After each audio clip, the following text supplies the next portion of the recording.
If you were traveling through Kansas in the early 1870s and the sun was going down and your horse was tired, you would see a light on the horizon, a little cabin, a general store, a family who would offer you a hot meal and a bed for the night. You would walk in, you would sit down at the table, and you would have no idea that the seat you just picked was the last decision you would ever make. Because behind you, hanging from the ceiling, was a canvas curtain, and behind that curtain, a hammer waiting. This is the story of the Bloody Benders, America's first serial killing family. A story with no confirmed ending, no bodies ever caught, and a mystery that's still unsolved a century and a half later. Let's get into it. Walk with me as I take you on another journey through the eyes of history. This is 1870. The Kansas prairie is wide open, and America is hungry to fill it. Homesteaders are flooding in, drawn by cheap land and the promise of a fresh start. Among them, a family shows up in a place called Labette County, along a well-traveled trail called the Osage Trail. The family calls themselves the Benders. There's Pa John Bender Sr., an old man who barely speaks English. There's Ma Elvira Bender, sharp-tongued and cold. There's a son, John Jr., who has a strange, unsettling laugh that neighbors would later say made their skin crawl. And there's a daughter, Kate Bender, young, attractive, charismatic. Kate is the one who makes the family money. She bills herself as a spiritualist, a healer, a psychic, someone who can talk to the dead and cure the sick. She even goes on lecture tours, drawing in curious crowds. But at home, the family built something simple, a one-room cabin, split down the middle by a canvas curtain. Half of it is where the family lives. The other half is a small general store and inn for travelers passing through. It's the kind of place nobody thinks twice about. Therefore, travelers keep stopping in, hungry, tired, trusting. That trust is the whole business model. Here's how the Bender's trap actually worked, and it's disturbingly simple. A traveler walks in, sits down for a meal. Ma Bender serves the food. Kate keeps the guests talking, distracted. But there's one rule the family always follows. The guest's chair always gets placed with his back against that hanging canvas curtain. The guest doesn't think anything of it. Why would they?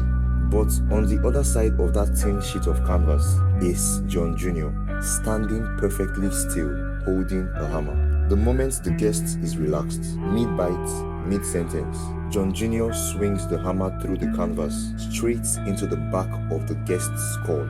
Therefore, before the victim can even register what's happening, Pa Bender or Kate finishes the job, cutting the throat to make sure there's no scream, no struggle, no witness. Then comes the trapdoor. Hidden beneath the floor is a cellar, and the body gets dropped straight through it. Later, under cover of night, the family drags the corpse out to the orchard behind the house and buries it. No noise, no neighbors, no evidence. Just an empty stool at the table, waiting for the next customer to sit down. But how does a family get away with this again and again and again? For years, the answer is because nobody is looking in the right place.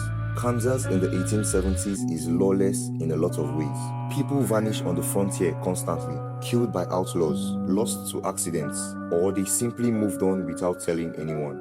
So when a traveler doesn't show up at their next stop, nobody assumes murder. They assume the trail took them. But the disappearances start piling up around that stretch of the Osage Trail. Neighbors whisper. A few notice the Bender orchards seem to have some strange, sunken patches of dirt. But nobody wants to accuse the family that runs the local store, especially not John Jr., who's known to erupt into that unsettling laugh whenever anyone mentions anything suspicious.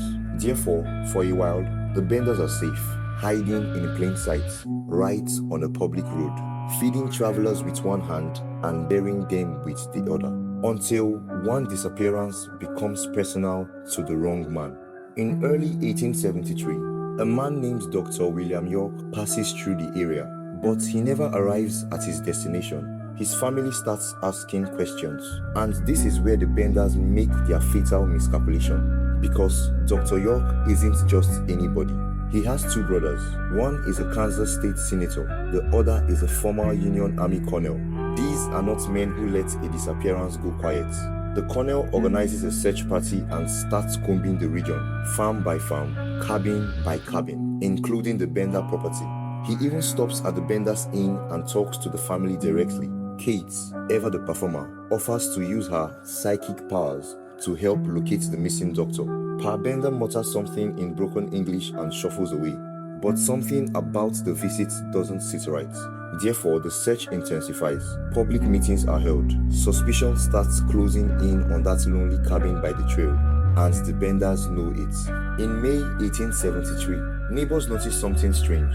The Bender livestock is starving, unfed, wandering loose. The store is locked up. The family is simply gone. No goodbye, no trace, no warning. A search party finally moves in on the property.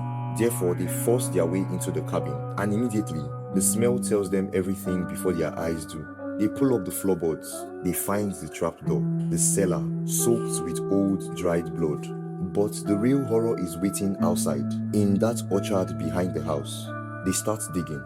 Body after body comes up out of that ground. Men, women, and then one grave that stops every single digger cold. A little girl found buried beneath the body of a grown man. The evidence suggests she was buried alive, likely thrown into the pit still breathing, suffocating under the weight of a corpse on top of her. In total, at least 11 bodies are pulled from that orchard. Some accounts suggest the true number could be far higher, as high as 20.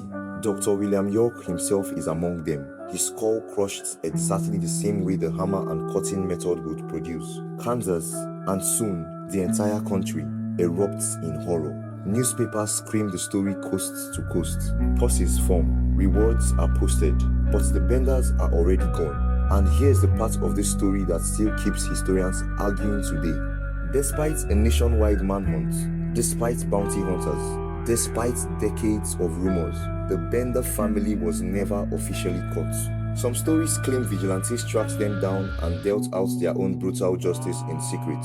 Other accounts say the family slipped onto a train and disappeared into the growing chaos of the American West, starting new lives under new names. Women were arrested over the years, each time suspected of being Kate or Ma Bender, but none were ever definitively proven guilty.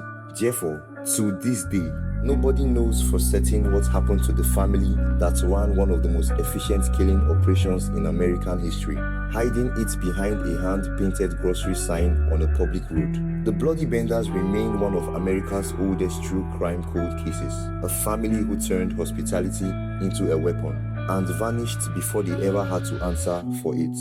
Thank you guys for watching this video. Do well to like, comment, share, subscribe, and walk with me again through the eyes of history.